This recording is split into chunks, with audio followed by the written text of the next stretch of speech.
Good morning students. Welcome back to computer science class. Today here I am going to explain you about the memory. The next category of your anatomy of computer. Input and output devices we completed. CPU we completed. The third one is a memory unit. Okay. So in the last class only I have explained what is the memory.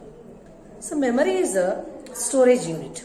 Memory is a storage unit as you have memory in your mobile like SD card and internal memory. Similarly, in a computer also there is a memory. Okay, so what is the use of the memory? Memory is used to store a large volume of data and a number of instructions. And it is not only stores the data and instructions, it will store the text, it will store the images, it will store the audio, and it will store the video. So as I have explained in the first class, whatever information is stored in the computer, that information should be stored in the form of digital format, that is zeros and ones. Okay. So whenever the user want to store information in a computer, where that information will be stored in a computer, in the storage unit, that information will be stored. And this storage devices stores information on a permanent basis, on temporary basis also, depends on the memory.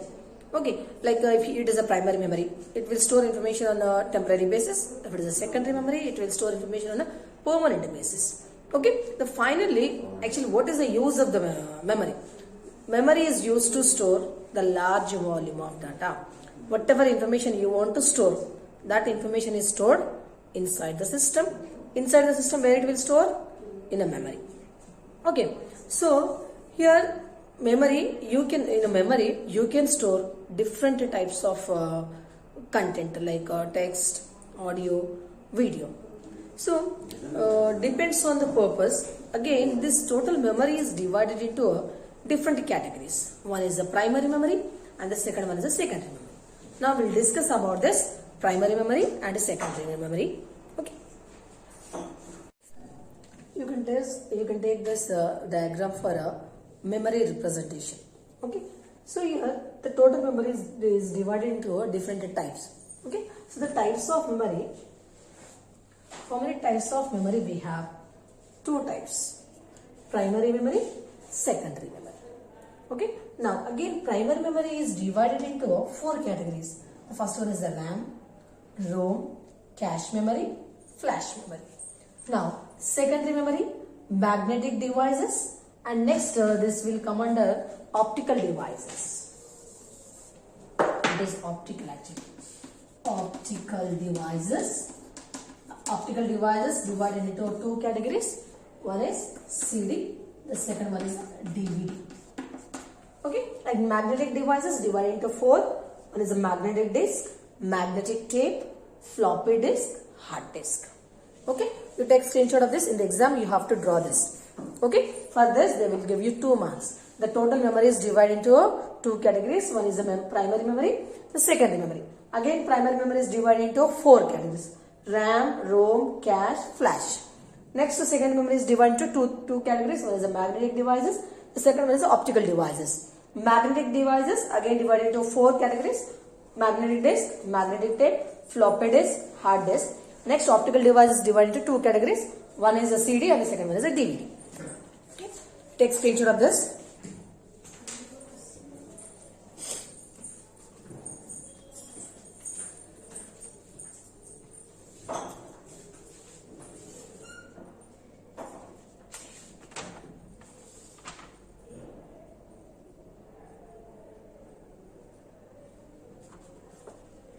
Now we'll discuss about the primary memory. What is the primary memory?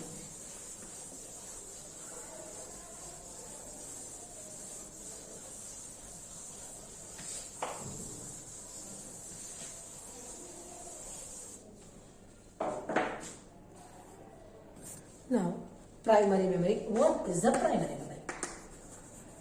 Primary memory. Actually, it is also called as main memory. It is also called as main memory. And whatever instructions currently executing, whatever data the system is executing currently, that information is stored in a primary memory. Currently used data and instructions. Okay. And it is very fastest memory. It is very fastest memory. Whatever instructions the CPU need, the CPU takes instructions from a primary memory only. So that is why currently whatever information this whatever instructions are executing, that information is stored in a primary memory, and CPU will take instructions from the primary memory. So whatever data you want to execute, whatever file you want to execute, that data and file should be transferred from your secondary memory to the primary memory for the execution.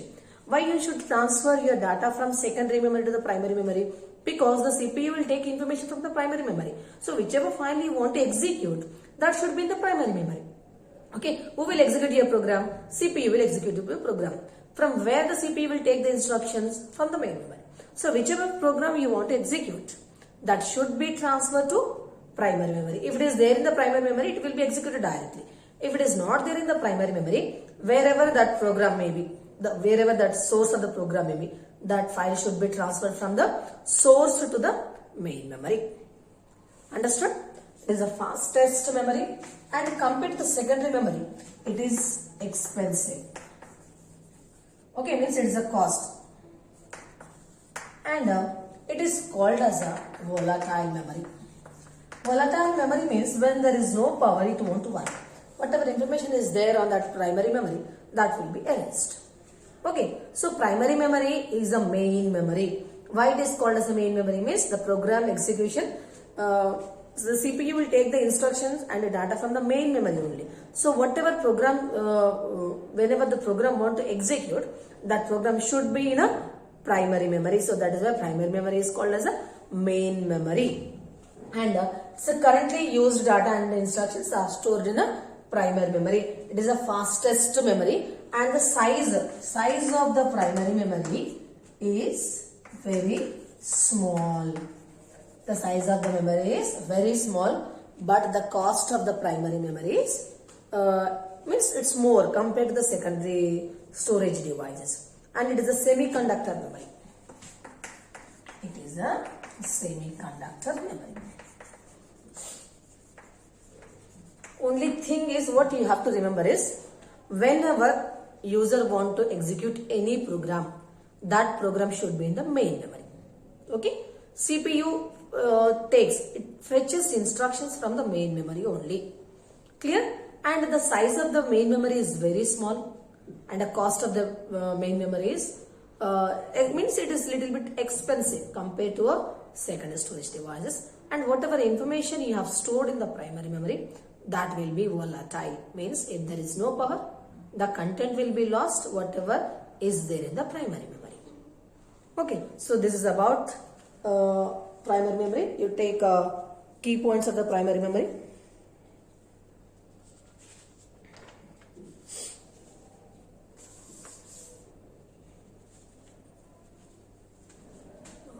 Now we'll discuss about the types of primary memory. In the exam, they may ask this question only for the primary memory, or for the secondary memory, or complete memory. If they will ask you for only the primary memory, that will be a short. Complete memory means that will be a essay question. Okay, so depends on the marks you write in the exam.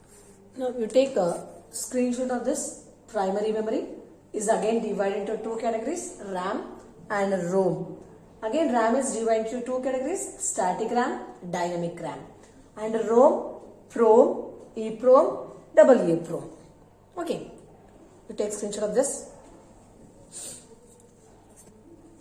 Now, we'll discuss about the RAM. What is a RAM?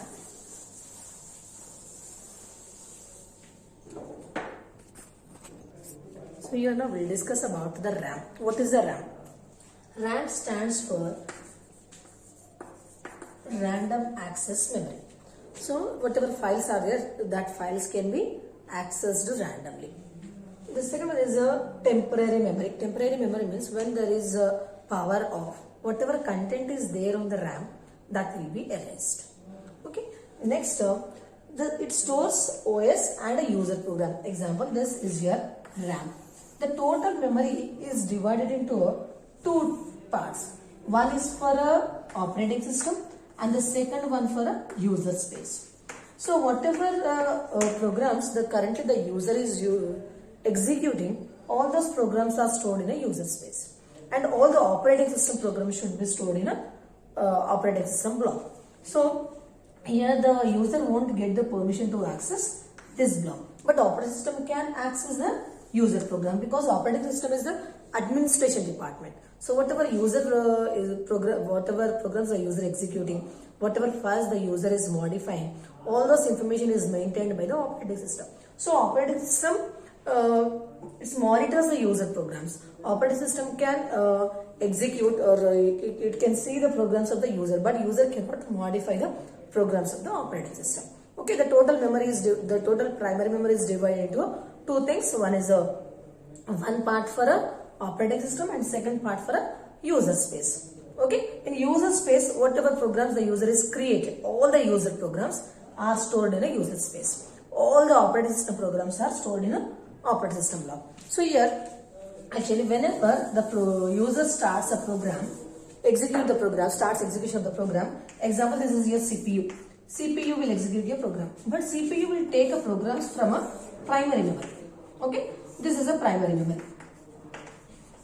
And if whatever programs the CPU want to execute, if that program is there in the user space, that will be executed. But if that program is not there in the primary memory, that program should transfer from secondary memory to primary memory. So finally, whenever user want to execute any program, that program should be in a primary memory, because CPU will take programs from the main memory only. Clear? Again, the main memory is divided into two parts, one for operating system and the second one for the user space. Clear? And it is a volatile memory. Volatile memory means when there is a power, then only you will get the data. If the power is off, then what happened? Whatever data is there on the RAM, that will be erased. Clear? And the size of the RAM is small compared to a secondary storage devices, but it is very fast device and it is very expensive device. Now come to a ROM.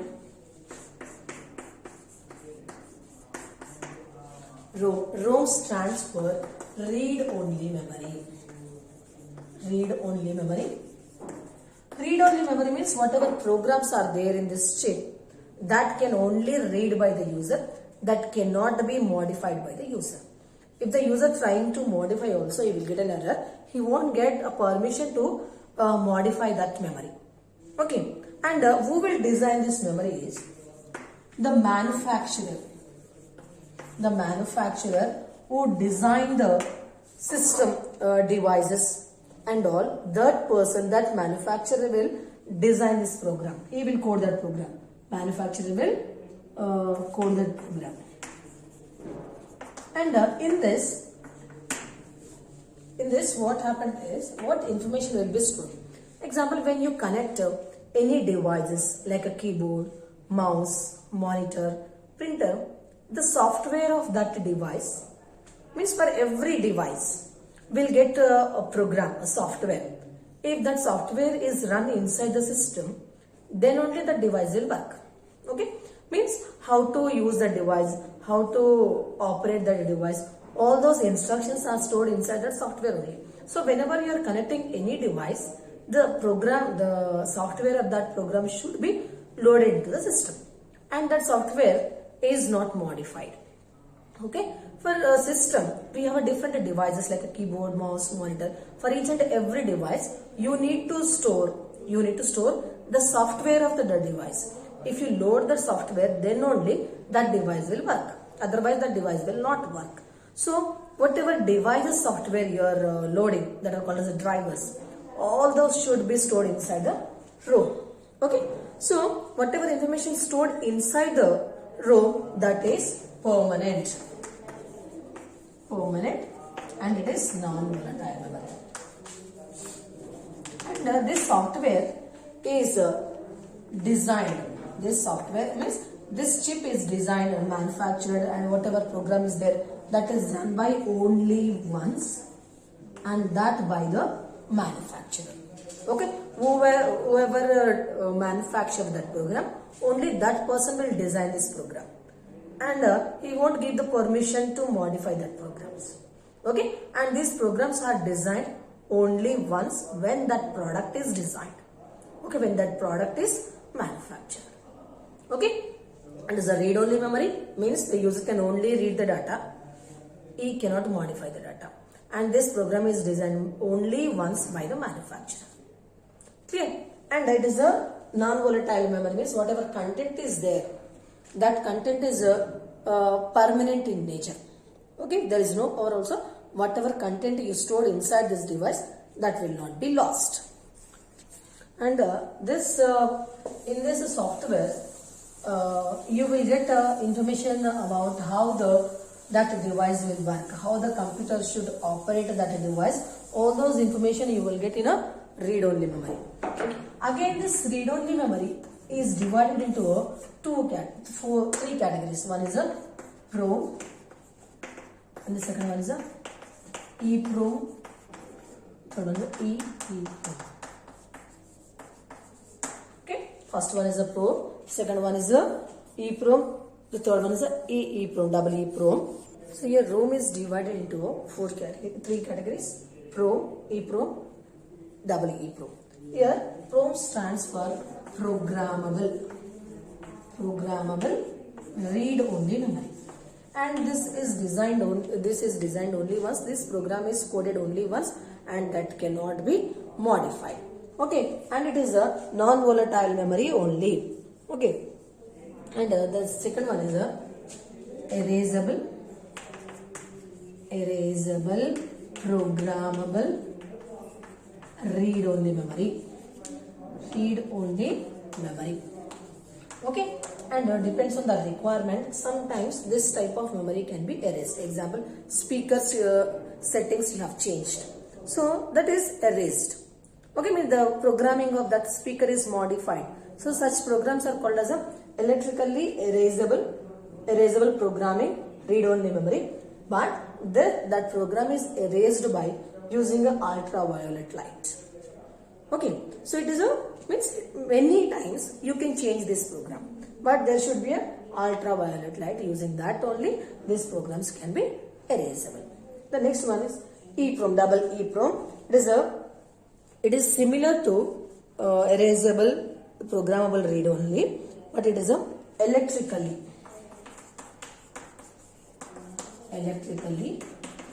erasable programmable read-only memory. This memory also erasable number of times, but it is not by the ultraviolet. It is by using a electric charge, by exposing it to a electrical charge. Okay, so this is about ROM. ROM is only, it is a non-volatile memory. If there is no power also, whatever content is there, whatever programs are there, that will be in a permanent nature. So depends on the requirement. Few programs you can modify.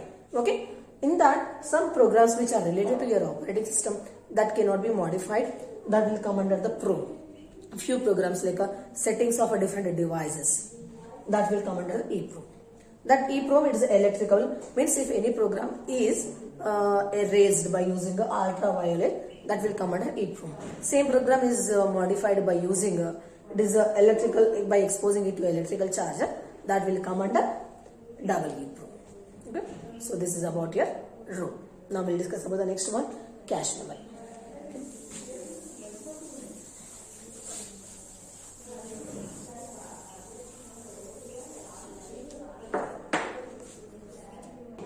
So the next primary memory is cache memory.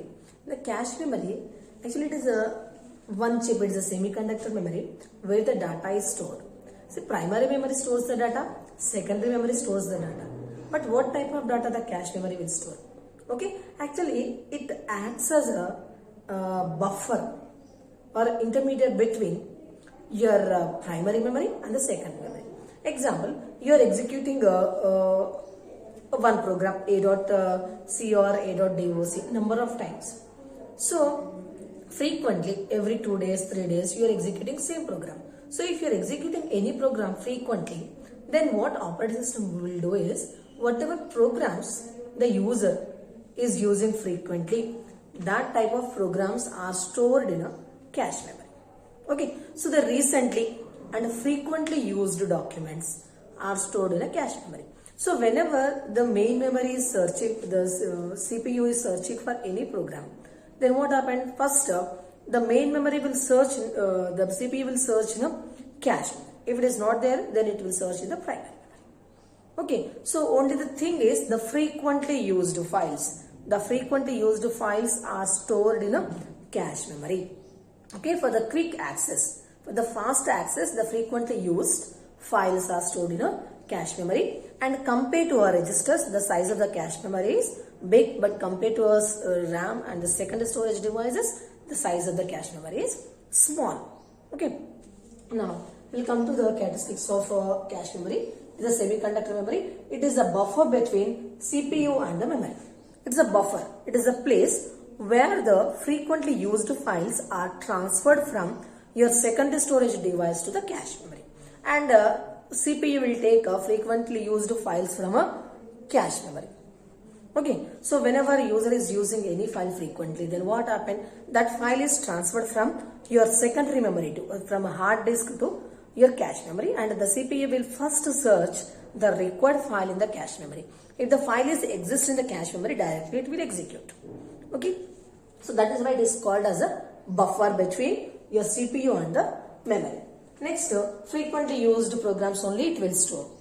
And who will transfer your data from disk to the cache memory is the operating system, the administrator of your system will transfer data from your hard disk to cache memory. And then the cost of cache memory is,